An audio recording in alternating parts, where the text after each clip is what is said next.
Everybody, I'm Gojo, and I'm bringing you guys another what if on my channel. Now this is actually a what if that one of my subscribers actually decided to particularly make.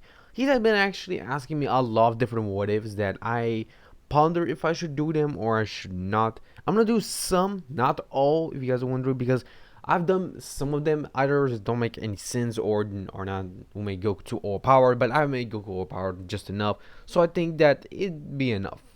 So yeah, I think this what if will actually be pretty balanced and pretty good for all of the Z fighters. This is what if Cooler was canon. Now, of course, if you guys are wondering what this means, well, it's practically, if you know Cooler, who's practically from the Dragon Ball movies, which are kind of a non-canon to the original Dragon Ball timeline, I'm gonna say that it's pretty complicated to say the least, but yeah, they're practically non-canon. But if you guys ponder about that, it could be pretty much more canon if they actually include in Dragon Ball. So yeah.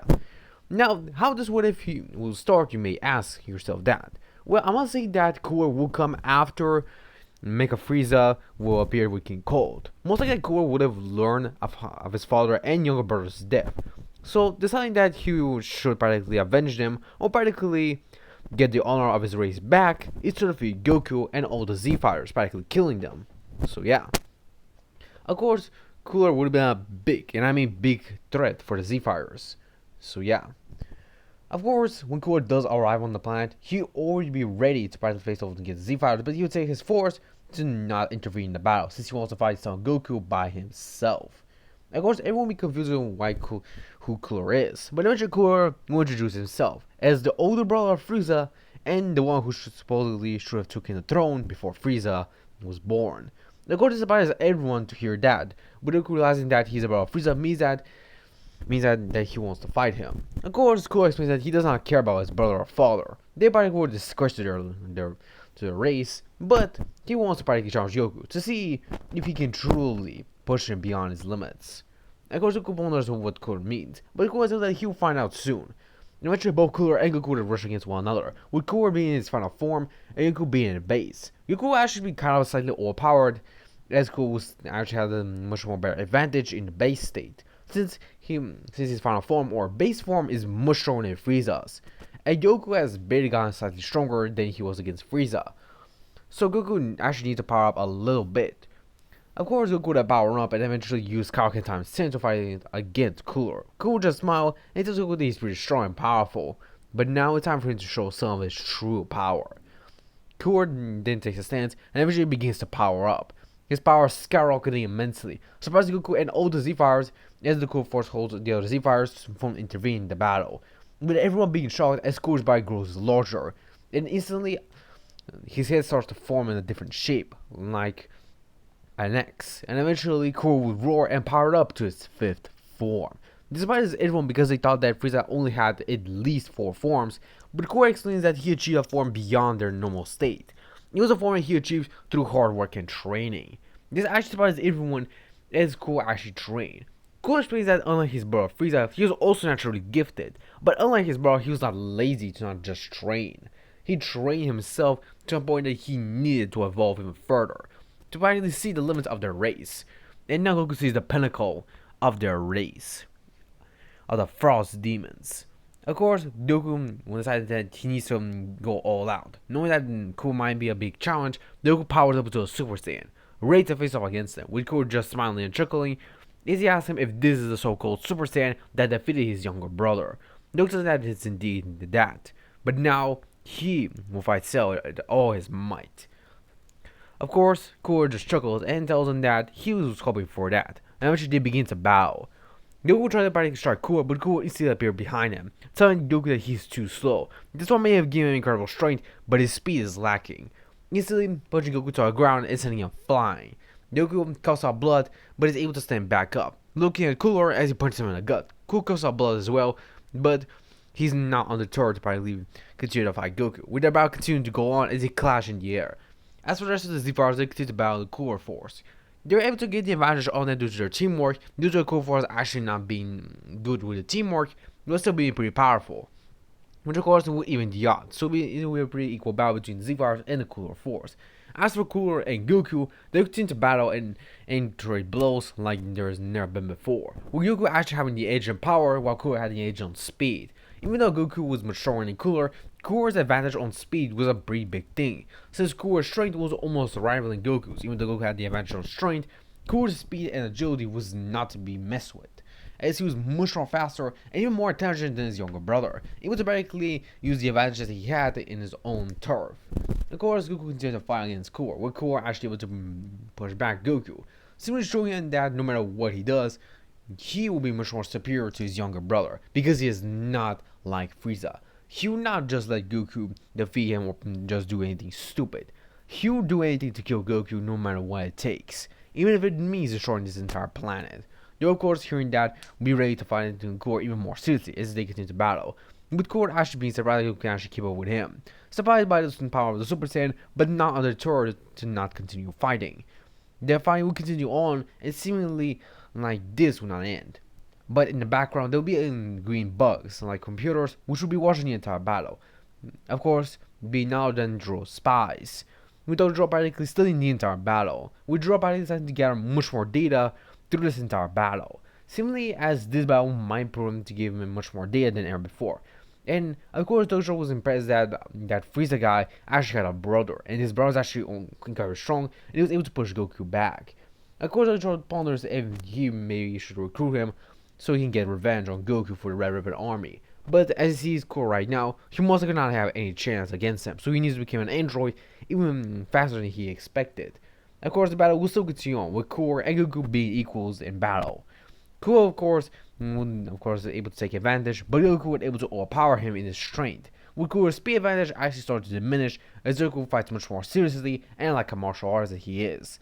Goku does not let the anger of the Super Saiyan practically cloud his mind, but instead he uses it to his advantage to practically make his moves even more unpredictable for Core to even predict. Of course, this part is Core as Goku's style was actually changing really fast, and Core could not even keep up with Goku.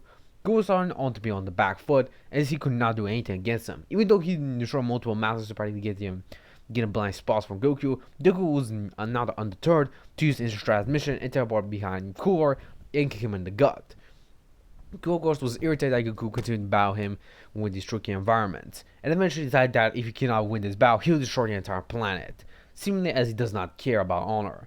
Of course, Goku then looked at Core and asked him if he really means it. Core told him that he does.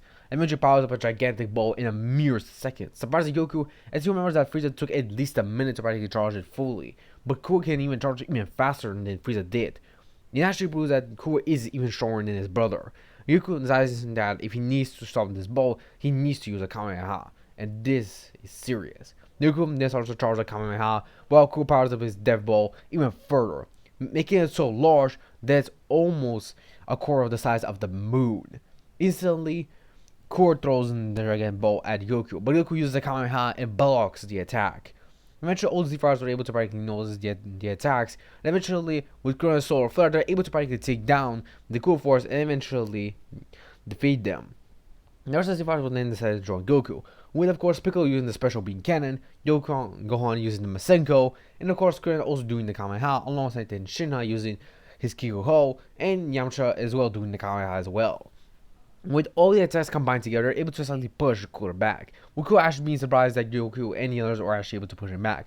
Cooler continues to increase his power in his Death Ball, but Goku didn't push to his limits, will continue to increase his power. But on the other side of the galaxy, Vegeta were actually able to sense this clash of power. If you guys wonder, this will be by the time of Vegeta practically leaving Earth, and to practically find a way to become strong against Goku. But of course, if Vegeta actually transformed to a Super Saiyan, he was also able to sense that in the battle between both Goku and Cooler. And eventually, when he senses Cooler's energy, Vegeta realizes that this is Cooler, the brother of Frieza. He thought that he was practically a myth for a joke, but it seems that he was actually the real deal. He was actually pushing Goku a lot. Despite Vegeta as he can now sense Goku from really far away. It may be due to his Super Saiyan form, but he can tell that Goku is actually strong to fight. Vegeta grunts under his breath as he thinks to himself, "Damn it, if I was there I would be able to help Kakarot defeat him. Damn it. Well, I cannot do anything. For now I must get stronger, and if he is to destroy Kakarot, I'll kill him myself, because nobody will face Kakarot but me," as Vegeta thinks to himself that. But back on Earth, Goku continues to push with everyone their beings against Cooler. When Cooler's dead ball continues to push him back. Goku, being pushed to his limits, roars with his might and strength increasing. Goku's muscles bulge up as Goku unexpectedly achieves something that he never achieved before. With Goku being surprised by his new power as Goku achieves Super Saiyan Grade 2. And with this intense boost in power, is able to completely engulf the Death Ball. With even Cooler actually being surprised by the intense power Goku achieved just in his mere moment. And instantly, Cooler is blasted away, with Cooler roaring as his cell is thrown into the sun, with seemingly the blast ending the brother of the Emperor of the Universe, with seemingly nothing remaining of Cooler, with his entire force and his ship being destroyed alongside himself. Eventually, everyone was silent and leave, and Goku powered down, exhausted because of the intense battle and also because of the beam clash. But Goku could feel that he broke through the Super Saiyan wall, and he achieved something further beyond what he expected. Goku believes that maybe in training he will achieve that, and eventually the 3-year time scheme of everyone training will begin. So yeah. But little did everyone knew is that Kuro was still alive. Barely. As half his body was completely destroyed, and Kuro was crawling, trying to practically do his best to practically survive. But as Kuro was crawling, something will appear, being none other than Dr. Jiro. Kuro would then look at the doctor and ask him who is he. With Dr. Jiro introduce himself, and he asks Cooler if he wants to become an android, to become something more powerful and get his revenge on Goku. Cooler, looking around, ponders that for a moment, and deciding that he has no other choice, he accepts Jiro's offer. But he says that if he does anything to practically mind control him, he'll kill him on the spot. Of course, Jiro, being kind of frightened by Core, agrees and tells him that he will not do any mind control, but instead he'll give him a bionic upgrades so he can get even stronger and defeat Goku and kill him. Core smiles and takes the doctor as the doctor eventually takes him to his lab and begins the experiment with Core becoming an android. But guys, this is the end for this part. I hope you guys enjoy this. I'll see you guys in the next one. Sayonara, my Z fans.